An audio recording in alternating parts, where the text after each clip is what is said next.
All right, guys, what's going on? Welcome in. So Todd McShay has been one of the NFL draft insiders who's been really at the forefront of linking Ole Miss quarterback Jaxson Dart to the New York Jets, right? Talking about him potentially at spot number 7, despite the Justin Fields pick. But in his most recent video on the channel, he was talking about, and I'll leave it linked, of course, down below in the description box to check out. But he was talking about how there are people in the Jets building that like Jaxson Dart.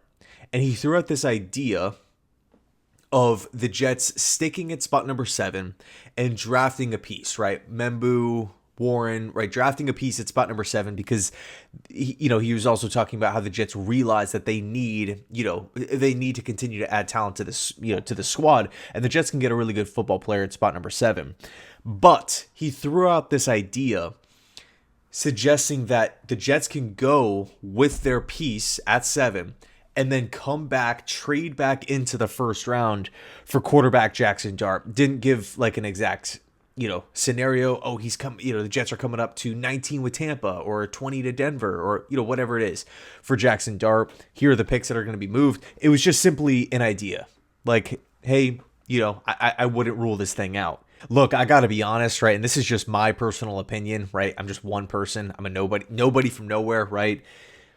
But I got to be honest. If I was Darren Muji, this is something that I would not consider really at all, right? I think there's a multitude of different reasons that really just make me feel uneasy about doing something like this. And really the first, let's break it down. The first thing is you're looking at the Jets roster. What is the Jets, whether you ask a Jets fan, whether you ask a Raiders fan, a Saints fan, Panthers fan, whatever, a draft insider, you're looking at the Jets roster. It's very top heavy. You have like some elite talent up at the top. Garrett Wilson, Breece Hall, Olu, Gardner, right? Michael Carter, one of the best slot receivers in football. Just paid Jamien Sherwood, Quinnen Williams, right on the inside. You have a lot of like top end talent, like some really, really good players. But once you get past that group of players, it's a lot of team needs. There's a lot of roster holes. Then when you get through looking at the starters, you start looking at the depth of the roster, right? We don't have a lot of depth. Imagine if Garrett Wilson were to get hurt. What's the wide receiving room looking like? What happens if Olu gets hurt at left tackle? What's the plan there? Max Mitchell, Carter Warren, back to last year. So there's questions about this roster. And so what's the fastest, the quickest way, and arguably the smartest way to rebuild, to fill team needs, to fill these voids on the roster, add depth as the years go on? It's draft picks. It's draft picks here. I don't necessarily want the Jets to be trading a boatload of picks, or in other words, a bunch of young players that, would theoretically come in and be potential building blocks for this Jets team, whether it's in 2025 this year or 2026 next year. I personally wouldn't rule out if a team's trying to trade back up into the first round, if you have to give up a future first.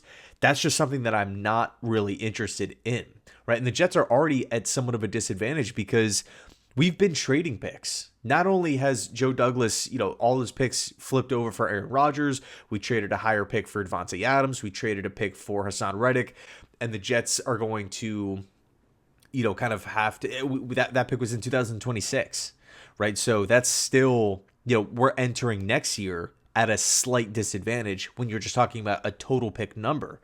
And then you're looking at all the former draft classes and all the picks that haven't worked out or are simply not on the team, right? Mekhi Becton, Denzel Mims, Elijah Moore, James Morgan, Ashton Davis, Michael Carter, Zach Wilson, the list goes on, right? The list goes on. So when you're missing on draft picks and you're trading draft picks and you're looking at the team now, and yeah, there's some great talent there, but once you kind of get past a certain point, it's like we could still really use some help at D tackle and right tackle, and who's our starting tight end?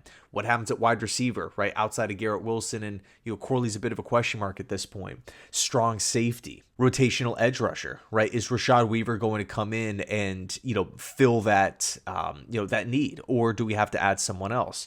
So there's a lot of questions here. There's a lot of holes here. Depth, team needs.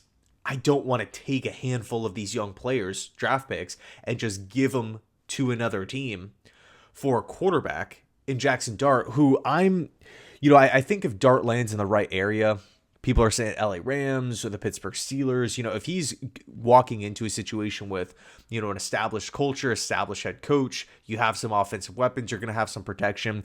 I really like a lot of young quarterbacks' chances to succeed. But I just, when I'm looking at Jaxson Dart, I have a lot of concerns. I personally don't think he's a first-round quarterback. Even in this class, right, with the demand on quarterbacks in a weaker quarterback class, I still wouldn't take him in the first round. It's looking like he is going to go in the first round, and that's, it is what it is. Again, it's just my opinion. I could be dead wrong on it. Jaxson Dart could be a freaking dominant beast, right? Who knows how it's going to play out? This is just my early and honest thoughts entering the NFL draft. And look, if the Jets didn't make a quarterback move, if we just were rolling into the NFL draft with Tyrod Taylor and Jordan Travis and that was it, or maybe we went out and signed a Joe Flacco or a Brissett, Mariota, Carson Wentz, right? All these different quarterbacks that were linked to the Jets, I would be a lot more open to it. I would be a lot more open to it. But because we signed Justin Fields, a 25, 26-year-old quarterback with, still untapped potential, in my opinion, I feel like we have not seen the best of Justin Fields at this point in his career. You can make an argument, Garrett Wilson, Breece Hall, this O-line, it's shaping up to be a very solid supporting cast for Justin Fields. Throw on top of it, new offensive coaching staff coming in from the Detroit Lions, a team that's played Justin Fields quite a lot. It's kind of that, hey, you're QB1. We're going to build the system around you. What are you really good at? Where are you weak at? We're not going to do the things that you're really weak at, and we're going to emphasize the stuff that you're strong at. You're putting Fields in a position like that with, multiple years of NFL experience. That gets me fired up.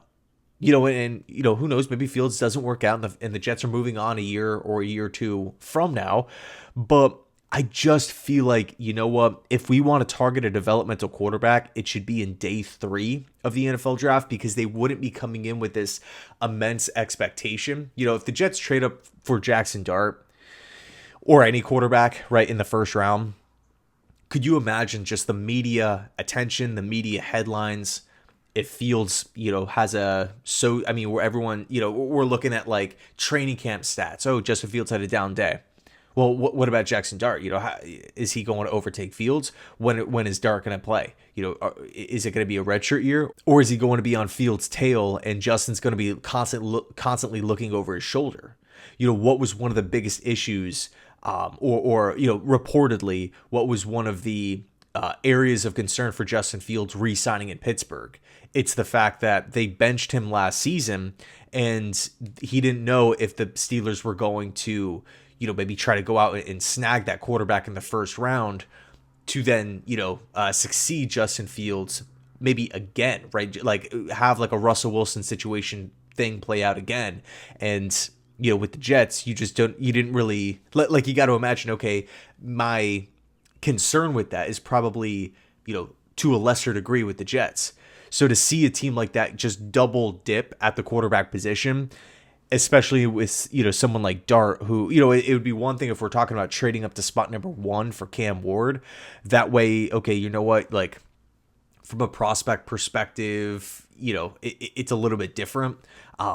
Because it's looking like Cam Ward will be the number 1 pick no matter what. And if he somehow gets past number 1, he's going number 2. That would be kind of a different story. But if the Jets are looking at all their picks, future first, whatever, mid to late round picks this year, to move back into the first round for a developmental quarterback, what my question would be, what's the rush for this, right? Because if Fields doesn't work and Dart doesn't work, Muji would be 0 for 2 in quarterbacks in year 1 of his tenure with the Jets. JD was here for a long, long time. It didn't work out with Zach. It didn't work out with Aaron Rodgers. I'm not going to count the whole Mike White, James Morgan, like some of those types of picks. I'm talking like big swings at the quarterback position. JD was 0 for 2 in 6 years. Muji, if that's the case, if just so, hypothetically, both of those guys don't work out, he's 0 for 2 in year 1. That really is concerning, and you're at a disadvantage because you just gave away a ton of draft picks. So, what happens if you draft Dart, it doesn't work, and now you're out of a first-round pick next year? Well, the roster isn't really replenished because we've traded a lot of the draft picks to go get Dart. It's just a weird situation. Again, I'm not saying I'm right here. This is just my personal take on the matter, the take on the trade idea. If the Jets do this, you got to think, okay, there's a method to the madness here. They really love Dart, and he's everything that you want in a quarterback. Literally everything that you want in a quarterback. Because if there's not 100%, conviction within the organization, you are not trading all these picks on a team like this for a developmental quarterback in a weaker quarterback class for someone who you're not sold on. That makes zero sense. Or if the front office likes him more than the coaching staff, or if the coaching staff likes him more than the front office, everyone needs to be fully on board. Everyone. So let me know your thoughts down below in the comment section on this. Would you like Jaxson Dart? I think you can debate, okay, if he's on the board at spot number 42, it'd be interesting, but at this point in time, that's looking unlikely. So anyway, I'm not really down for the trade up situation. Let me know your thoughts down below. And as always, go Jets.